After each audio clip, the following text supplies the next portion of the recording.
Life is usually birth, school, work, and death. If you're lucky, you can squeeze a little something we call retirement in there between work and death, but only if you can afford it. Planning is mission critical. Last time we spoke with Fidelity's John Boroff, he talked about measuring where we are now. There are lots of retirement calculators online, like Fidelity's Retirement Score and Savings Stack-Up tools. And for me, they were terrifying. I'm way behind. I'm gonna live in a subletted shanty, surviving on canned meats and die on the job wearing my polyester Walmart greeter vest. If there is a shortfall, you need to take steps to address it. So we're talking strategies to catch up to your retirement. Start by cranking up your savings. At Fidelity, we recommend a savings rate of 15%. That can sound really high, but it also includes your employer match if you have access to one. Let's say your employer matches your 401k contribution dollar for the first 3% and 50 cents to the dollar for the next 3%. If you max your match, that's your 6% plus another 4.5% from your employer. So you'd already be at a 10.5% savings rate. So if at all possible, max out that match. Otherwise, you're literally leaving free money on the table. If you're not there yet, ease into it. If you aren't at that 15%, there are tactics you can employ, like increasing your savings rate 1% each year. People might be surprised to see how little that actually impacts their take-home pay.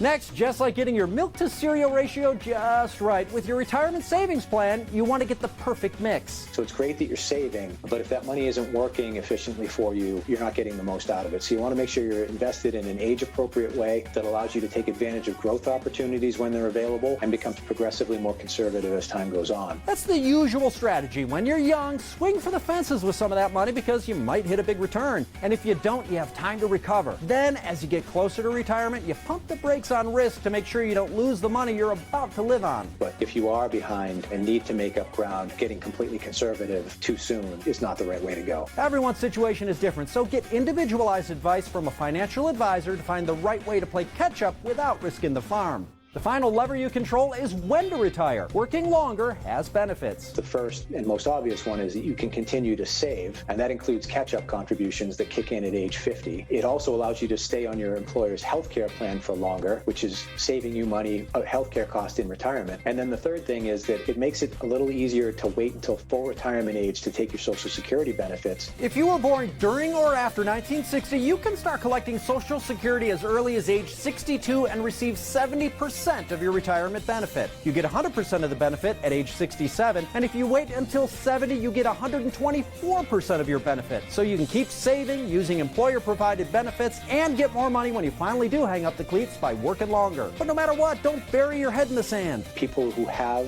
a well-thought-out plan in place have the highest level of confidence. Catching up to your retirement is at the top of the list.